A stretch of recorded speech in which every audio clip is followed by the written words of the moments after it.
नमस्कार दोस्तों, आज मैं एसआईआर के बारे में बात करने जा रहा हूं। एसआईआर का मतलब है स्पेशल इंटेंसिव रिवीजन, यानी विशेष गहन पुनरीक्षण।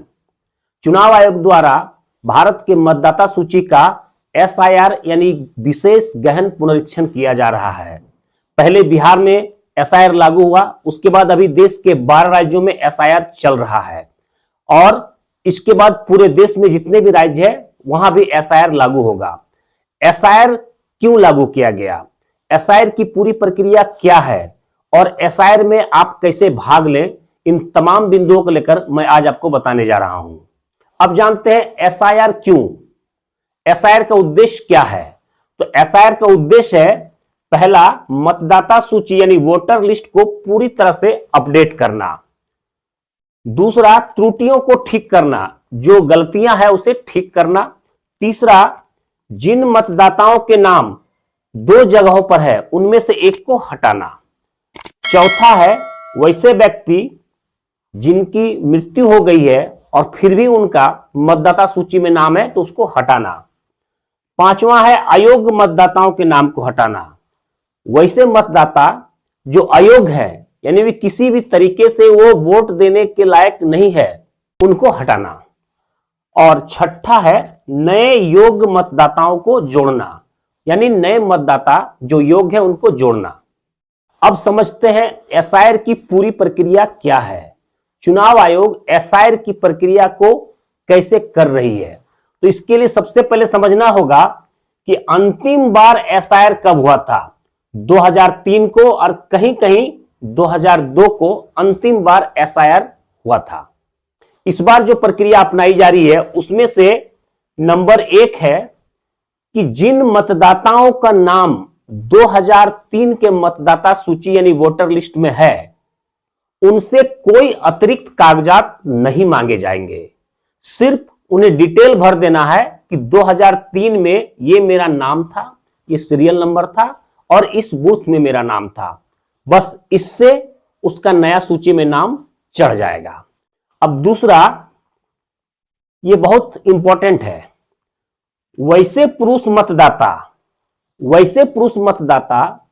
जिनका वर्तमान वोटर लिस्ट में तो नाम है लेकिन 2003 के वोटर लिस्ट यानी मतदाता सूची में नाम नहीं है, उनको क्या करना पड़ेगा, 2003 में से अपने माता पिता के सूची में जो डिटेल है उसको एक कॉलम में भरना होगा और उन्हें कोई अतिरिक्त कागजात जमा नहीं करने होंगे। यानी कम से कम उनके माता पिता का नाम 2003 के मतदाता सूची में होना अनिवार्य है और उस डिटेल को नए फॉर्म में भर देना है। अब नंबर 3, ये सबसे महत्वपूर्ण बात है, इसको ध्यान से समझें।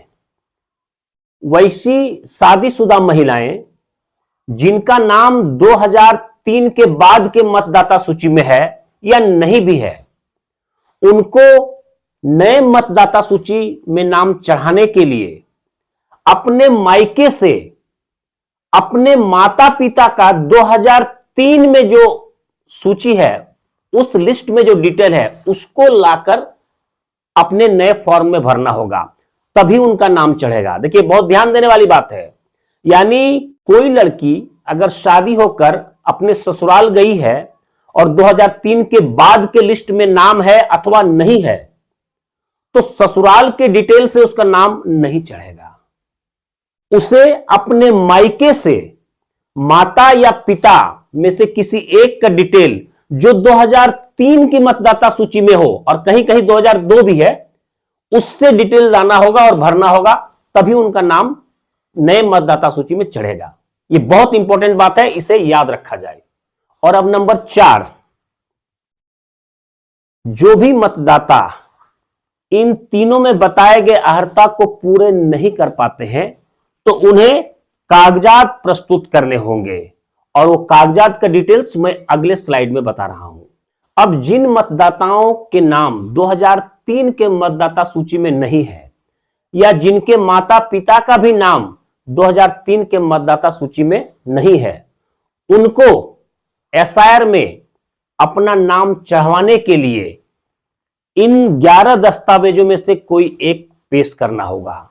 नंबर 1, जन्म प्रमाण पत्र यानी बर्थ सर्टिफिकेट, दूसरा पासपोर्ट, तीसरा मैट्रिकुलेशन या बाद का कोई भी शैक्षणिक प्रमाण पत्र, चौथा सरकारी या सार्वजनिक उपक्रम द्वारा जारी आइडेंटिटी कार्ड या किन्हीं को पेंशन मिलता है तो उसका कार्ड या कोई प्रमाण पत्र, पांचवा राज्य प्राधिकृत द्वारा जारी अस्थायी निवास प्रमाण पत्र, यानी कोई अगर अस्थायी निवास प्रमाण पत्र जमा करेगा तो भी उनका नाम चढ़ जाएगा, वन अधिकार प्रमाण पत्र, ओबीसी एससी एसटी जाति प्रमाण पत्र, राष्ट्रीय नागरिक रजिस्टर यानी एनआरसी जहां लागू हुआ है, एनआरसी का पेपर जमा करने से भी चढ़ जाएगा, राज्य या स्थानीय प्राधिकरण द्वारा तैयार पारिवारिक पंजी, और अगर किन्हीं को सरकार द्वारा कोई भूमि या घर आवंटन हुआ है जैसे इंदिरा आवास, प्रधानमंत्री आवास, तो उसके कागजात जमा करने से भी नाम चढ़ जाएंगे।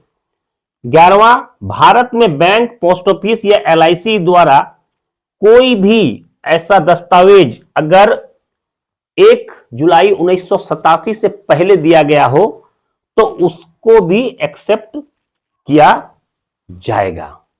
अब आते हैं इसके फॉर्म की प्रक्रिया पर। अब बहुत लोगों को यह लग रहा है कि कहीं एसआईआर के कारण मेरा नाम मतदाता सूची से कट ना जाए। नहीं कटेगा, एक भी योग्य आदमी का नाम नहीं कटेगा। एसआईआर का पहला कंडीशन क्या है इसको समझिए। पहला कंडीशन है किसी भी मतदाता का नाम यदि 2003 के मतदाता सूची में है तो उसका नाम आसानी से चढ़ जाएगा। किसी भी मतदाता के माता पिता का भी नाम अगर 2003 के मतदाता सूची में है तो उसका नाम भी आसानी से चढ़ जाएगा। यानी 90% मतदाता सूची तो इसी से क्लियर हो जाएगा। अब बचा 10% जिनके साथ कुछ ना कुछ परेशानी है और उनका नाम 2003 के मतदाता सूची में भी नहीं है। तो भाई अगर 2003 के मतदाता सूची में आपका भी नाम नहीं है, आपके माता पिता, आपके दादा दादी का भी नाम नहीं है, तो ये तो बताना होगा ना कि आप कहां से आए अचानक कि आपके फैमिली में किसी का भी नाम मतदाता सूची 2003 में नहीं है। तो इसी को तो जांच किया जा रहा है, क्योंकि 2003 के बाद बहुत से फर्जी लोग अपना नाम मतदाता सूची में डलवा लिए हैं और इसी को छांटने के लिए तो एसआईआर चल रहा है। अब एसआईआर में क्या होगा ना, बीएलओ आपको इन्यूमरेशन फॉर्म लाकर देगा। इस फॉर्म में यहां पर आपको अपना डिटेल भरना है, नाम, पिता का नाम, उम्र, मोबाइल नंबर, आधार नंबर, और 2003 में जिनका नाम है उसका डिटेल वो यहां पर भरना है। यानी यहां पर 2003 का डिटेल डाल देना है और यहां पर नाम वगैरह डालना है। यह कॉलम किसके लिए न, जिनका नाम 2003 में नहीं है लेकिन माता पिता का नाम है 2003 में, वो यहां पर भरेंगे और इस फॉर्म को वो जमा करेंगे। एक फोटो यहां पर डालना है। तो एसआईआर के बाद जो मतदाता सूची का प्रकाशन होगा उसमें सभी का नाम आ जाएगा और यदि किन्हीं का नाम फिर कटेगा तो उनको भी बताया जाएगा कि आपका नाम नहीं चढ़ा है तो आप में क्या कमी रह गया, ये चीजें आप दीजिए, यानी उसको मौका देगा। ऐसा ना समझे कि किसी का नाम अचानक से काट देगा और कोई मौका नहीं मिलेगा। तो जानकारी यदि अच्छी लगे तो इसे सबके साथ शेयर करें ताकि अधिक से अधिक लोगों तक ये वीडियो पहुंचे और एसआईआर को लेकर जो कंफ्यूजन है उसे दूर कर सके। धन्यवाद।